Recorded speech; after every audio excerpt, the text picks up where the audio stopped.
All right, so we'll open with a quick opening statement from you, Coach, and then we'll take questions from the room. If you have a question, raise your hand. We'll get one next to you. Thank All right, thanks. I love an opening statement. I usually don't give you guys that at home, right? So obviously we're thrilled to be here. It's been a great week already.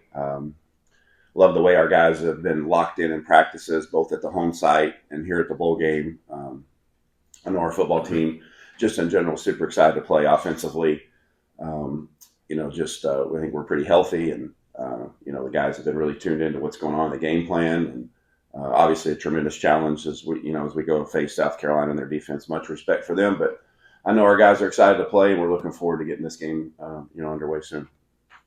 you. If you have a question, raise your hand. We'll get a mic to you. All right, we'll take one in front here, right?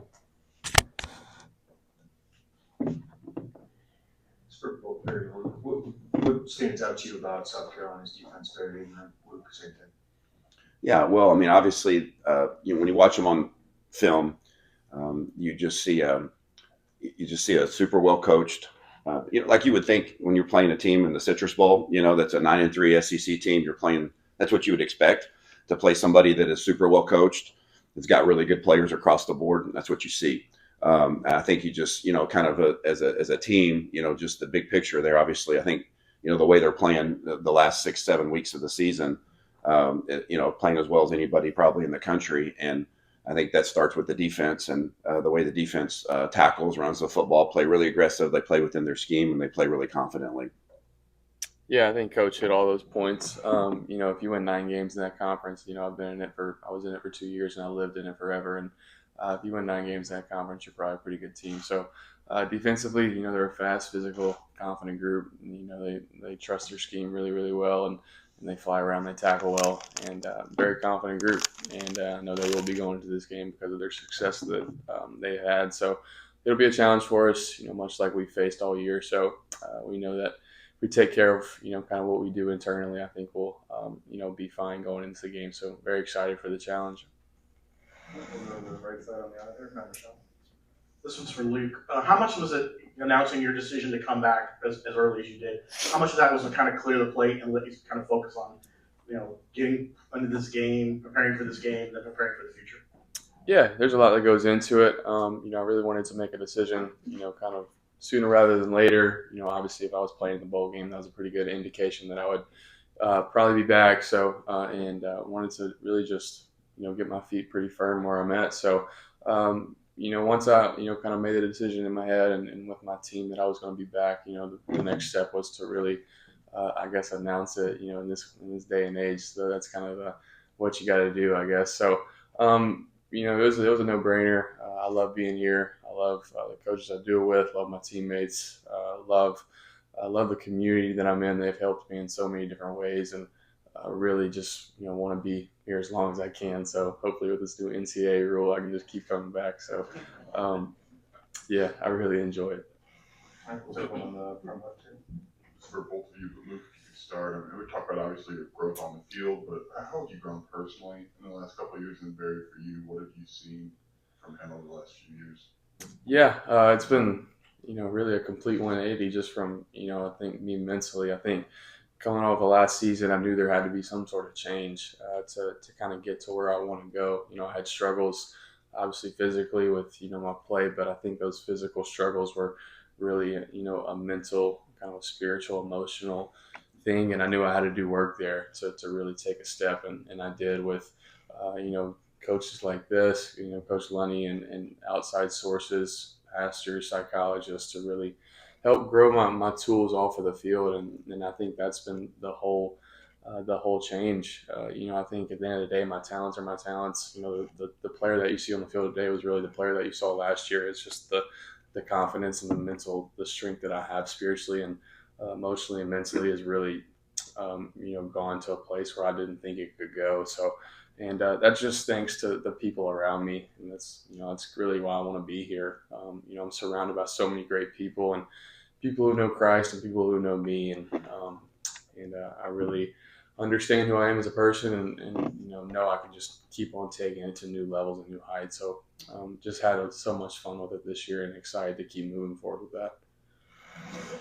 Yeah, I would absolutely, it's been pretty, I don't know if I've seen in my coaching career a young man, to Luke's point, his skills are his skills. Like, yeah, like when we first got him, he first came here. I mean, you could just see the talent. I mean, obviously Luke possesses a lot of physical talent, and really did some good things last year for us, in his first year here. And but just the change that we've seen from him, and just it's been really fun to watch, because I would just really just completely stamp exactly what he just said. Like just the change of it was really fun to see him, his true personality, his true self, just him be comfortable in his own skin, knowing who he is and knowing that the results don't define him.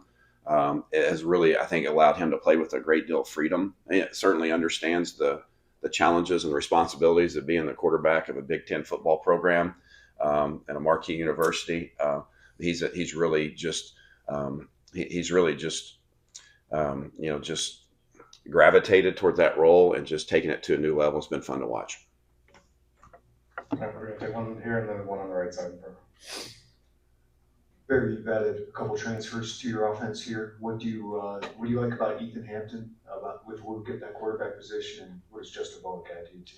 Yeah, excited for, obviously we continue to add them across the board. I know you're specifically asking, offensive guys here, and guys that I can comment on. And, Justin's a guy that we're really excited. He's a big, huge frame who in limited action last year due to health challenges really started to take off. Did a lot of research on him. He came from EIU, who we've got I have a dear friend with Chris Wilkerson there, and he just raved about who he was and what he was, and you could see that interacting with him. So I think he's going to add a lot of competition to that room. A big target who again had a really, really good year in a limited sample size last year at Ball State.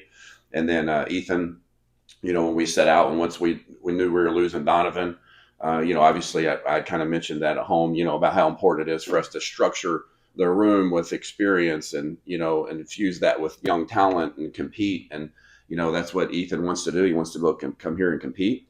And, obviously somebody that has, I think 8 or 9 game starting experience. Obviously it's been talked about a lot. He was a quarterback for the NIU team that beat Notre Dame. It wasn't just Ethan, it was the whole team that beat Notre Dame, but that experience was appealing to us. And so he's an in-state kid that is familiar with our program. And, we reached out to him, and there was some mutual interest there. And we just, all of a sudden it kind of came together nicely and kind of fit the bill of what we were looking for to help stabilize that room. Both of you guys can take this. Justin Stepp obviously has a history with South Carolina. Has he said anything this week about maybe wanting this game a little bit more than any other opponent? Well, not really. I mean, obviously he's familiar with the coaches and has got a great deal of respect for Coach Beamer and the guys on the staff. And I know he's dear friends with Coach White and several of the guys on the staff. I know that, and I've got a history of Justin myself. I worked with him at Arkansas, and obviously we were thrilled to be able to get him last year in the off season, and he's really done a great job helping our room, helping our offense, helping the receivers grow. And we're thrilled to have Justin. Obviously, we're thrilled to be in the Citrus Bowl. I think it's a unique situation. He's playing his former team, but I know all he wants to do is help our football team do the best they can do when it comes to game time. Yeah, I don't think he's brought that distraction into it. I know it can be really easy too. I know there was a kind of a deal where we could have played Ole Miss and that kind of thing. So it's very similar, I think. And I know if we did, I wouldn't have let that distracted me or our team, and I wouldn't even talked about it a lick. So he's definitely haven't done that. He's been super focused on getting his receivers in particular ready for this game. And obviously there's a little bit of excitement to it for him, and that's understandable. That's just human nature. And I'm excited for him to kind of go out there and experience that, and his family as well. So excited to go play for him. That'll be really fun. I think there's time for one more from the room. Yeah. There's shirt here, and then we'll swap from Coach Henry now. Very obviously without Pat in this game, there seemed to be an opportunity for some of those younger wide receivers. What have you seen from those guys, and what can this be for them to kind of be springboard into winter spring ball game? Yeah, anytime you watch a bowl game, if you've watched the games this season already, inevitably there's somebody on every one of those games they talk about. It's like, well, this is his first career catch, or he's only played 22 snaps or has never started a game, and and you see guys across the country get opportunities they hadn't had during the course of the year. It's one of the byproducts of kind of how some of this has trended towards over the last few years of bowl games and you have opt-outs, you have transfers, whatnot, creates opportunities across the country. We have a fair share of those that will be presented, on game time. And I think they're excited. They've worked really hard. You're talking about, obviously, to answer your specific question about the receivers. The good news about those guys is that they've had roles this year. They've gotten their feet wet. They know what it's like to play in games. They know what it's like to play in Big Ten games. And so I think that part of it, it's really good for them because they know what to expect to a large degree. And I think they're really excited about their opportunity, and there'll be plenty of those when it comes time to kick it off. All right, thank you. Appreciate your time. We'll swap in